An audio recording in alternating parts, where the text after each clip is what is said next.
നിങ്ങള് പോവാണോ? ബൈ. നമ്മളിവിടെ നിൽക്കാൻ പോണല്ലേ, നമ്മളിവിടെ സ്റ്റേ അടിക്കാൻ പോയല്ലേ.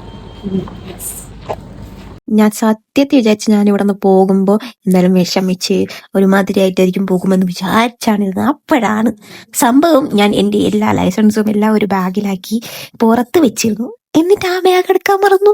അത് ഞാൻ റൂം ഡബിൾ ചെക്ക് ചെയ്തതാണ്. എന്നിട്ടും ഞാൻ ആ സംഭവം മറന്നിട്ടുണ്ടായിരുന്നു. പിന്നെ ഞാൻ എൻ്റെ ബാഗ് ഫുള്ള് നോക്കി. പിന്നെ എൻ്റെ മറ്റേ ബാഗ് അവർ നോക്കി. ആ സാധനങ്ങളൊന്നും ഇല്ല.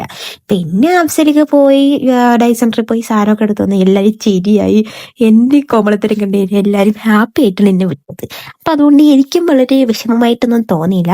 കാരണം എനിക്ക് അവിടെ നിന്നതിൽ കുറച്ച് പേര് വിട്ടുപോകണമെങ്കിൽ വിഷമം ഉണ്ടായിരുന്നു. പക്ഷെ ഇങ്ങനെ ഒരു മൂവ്മെന്റ് വന്നപ്പോൾ പെട്ടെന്ന് അങ്ങനെ ഇതിൽ കയറി പോകാൻ പറ്റണേന്നായിരുന്നു. കാരണം അവിടെ നിന്ന് ഒരു പ്രഷർ ഉണ്ടായിരുന്നു, ഇപ്പൊ കയറണം അല്ലെങ്കിൽ ഇപ്പൊ ക്ലോസ് ആക്കും, ബോർഡിംഗ് ക്ലോസ് ആക്കും അങ്ങനെയൊക്കെ പറഞ്ഞു. പിന്നെ നേരത്തെ കയറി അവിടെ കയറി ചെന്നപ്പോൾ അവിടെയുള്ള എല്ലാവർക്കും എന്നെ അറിയാം. ഞാൻ ഡൈവ് സെന്റർ വെച്ച് കണ്ടിട്ടുണ്ട്, എന്റെ വീഡിയോസ് കണ്ടിട്ടുണ്ട്. അപ്പൊ എനിക്ക് സന്തോഷമായി.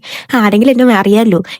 ഒരുപാട് ഇതൊന്നും ഇല്ലെങ്കിലും എന്തായാലും അവിടെയുള്ള എല്ലാവരും എൻ്റെ അടുത്ത് ഇങ്ങനെ പറഞ്ഞു ഞാൻ വീഡിയോ ഒക്കെ കണ്ടിട്ടുണ്ട് എന്നൊക്കെ പറഞ്ഞു. ഫ്ലൈറ്റ് 91 ഒരു സ്റ്റാഫും എൻ്റെ അടുത്ത് പറഞ്ഞായിരുന്നു വീഡിയോ കണ്ടിട്ടുണ്ടെന്ന്. പിന്നെ ബോർഡിങ്ങിന് എല്ലാം കഴിഞ്ഞു, സെറ്റായി. പിന്നെ ഫ്ലൈറ്റിൽ കയറാൻ പോവാണ്.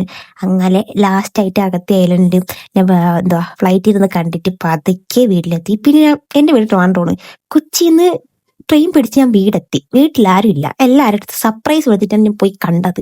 എല്ലാവരും ഹോസ്പിറ്റലിലായിരുന്നു. ചേച്ചിയും കൊച്ചു ഹോസ്പിറ്റലായിരുന്നു. അമ്മേനെ പോയി ആദ്യം സർപ്രൈസ് ചെയ്തു. അമ്മ അന്തം വിട്ടു, ഇതെവിടെ നിന്ന് വന്നു? പിന്നെ ഞാൻ എൻ്റെ ചേച്ചിനെയും പോയി സർപ്രൈസ് ചെയ്തു.